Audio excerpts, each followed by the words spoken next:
Yo, man, my dope people, what is good, man? Happy Thursday, happy Thursday. You already know Thursday because it's ruled by Jupiter. Jupiter represents Thor, the bolt, expansion, education, higher learning, travel, philosophy, etc., etc., etc. Which is actually very fitting. It's correlated. It's ironic because today I'm getting back on my Life Path series, and I was actually meaning to do this yesterday. It was just a super busy day yesterday. Before I get to this, let's just take a deep breath to become present because you all know it's a gift. It's a good day, man. Sending y'all mad positive vibes. So what am I talking about today? I'm gonna get straight into it. Life Path number 3. I started my Life Path series about I want to say about 2.5, 3 months ago. I was supposed to do it over that weekly time frame. I was going to do one every week, but when you make plans, the universe it laughs at it. You know what I'm saying? It's like plans. I could let you make some plans, and some of it'll fall through, but not all of it. With that being said, let's just get straight into it. Today it is Life Path number 3, and first of all, let's start with 3 energy. What is the energy of 3? Energy is the 3 of communication. It is a perspective number. It is expansion and growth. It is tied to Gemini and really Jupiter because when you think about 3 is about expansion and growth. Jupiter represents growth. It represents expansion and spirituality. It's the physical embodiment and manifestation of expansion. That's why Jupiter is the largest planet in our solar system because it's the guru. It holds a lot of information, right? So, life path number 3. First of all, how do you get your life path number? You take your birthday and your birth year and you add them all up. You add up all of those digits until you get to one digit. For example, I'm going to use mine.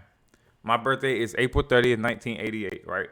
4 plus 3 plus 1 plus 9 plus 8 plus 8. You're going to get a number.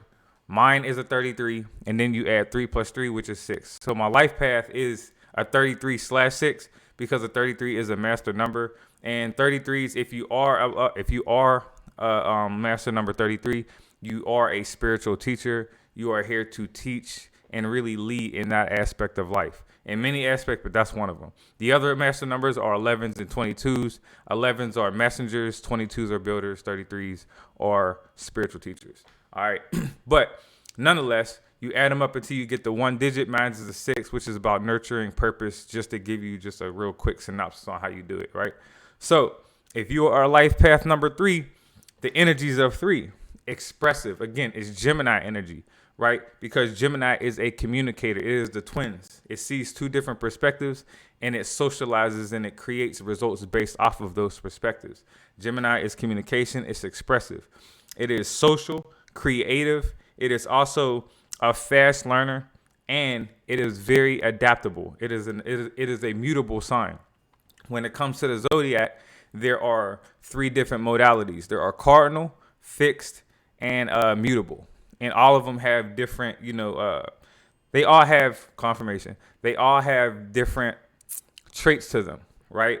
Just to not get into it too much, I probably need to make a separate video about it.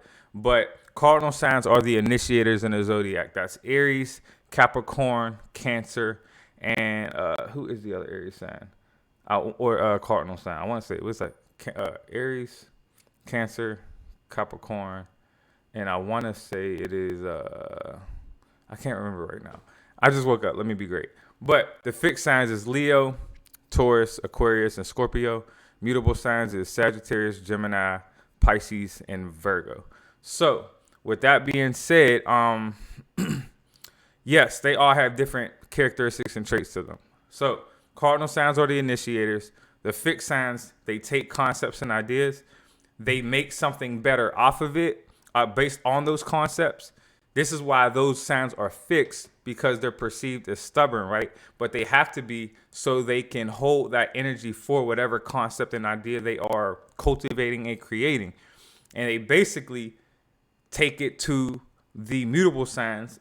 And the mutable signs, they basically alchemize that concept from the two signs prior, and they fine tune it, give that better result based off of it, if that makes sense. Look at it as a relay race, right? I'll explain it this way. Look at it as a relay race. Aries, right? Aries starts the race with the baton. They're the spark. They start the race. So they running. They hand the baton off to the Taurus, right?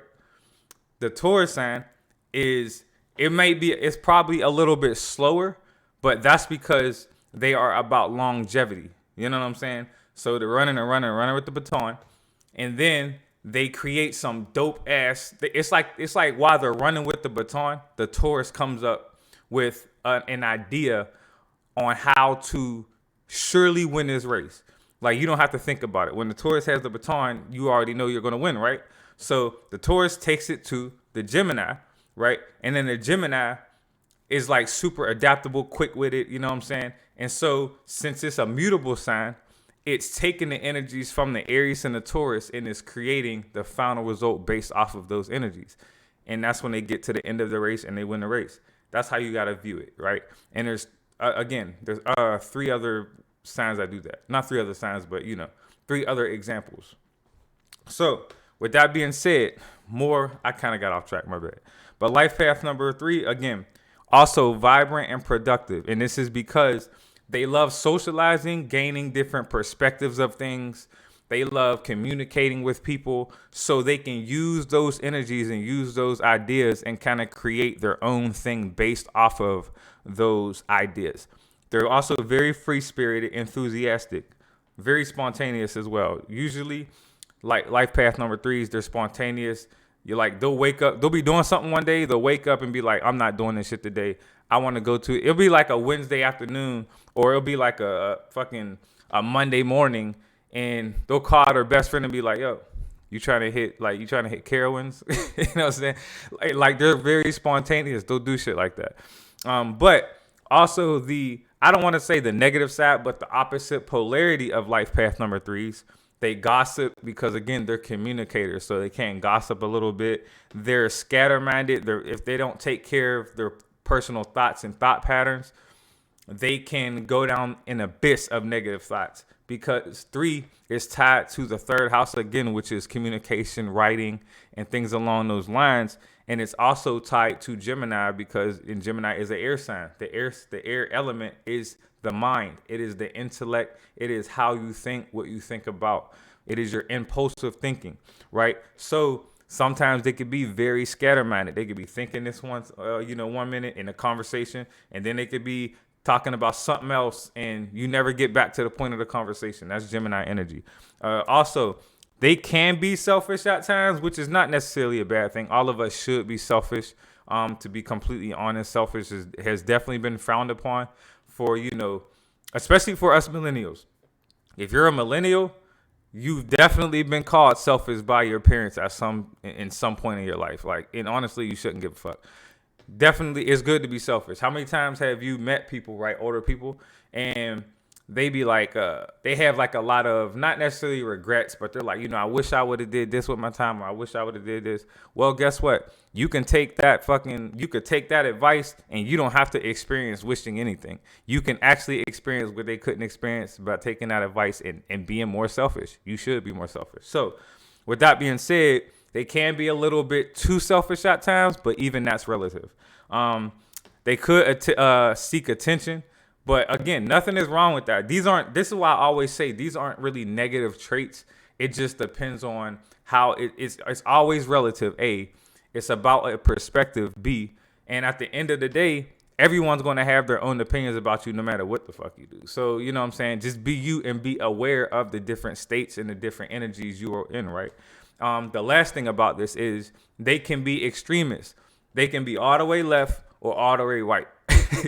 So that's where the awareness comes from, and balance comes into play, which is funny because I did a reading yesterday, and if I'm not mistaken, the 2 of Pentacles came out. I can be wrong. I'm not sure if it was my personal reading or if it was the collective reading.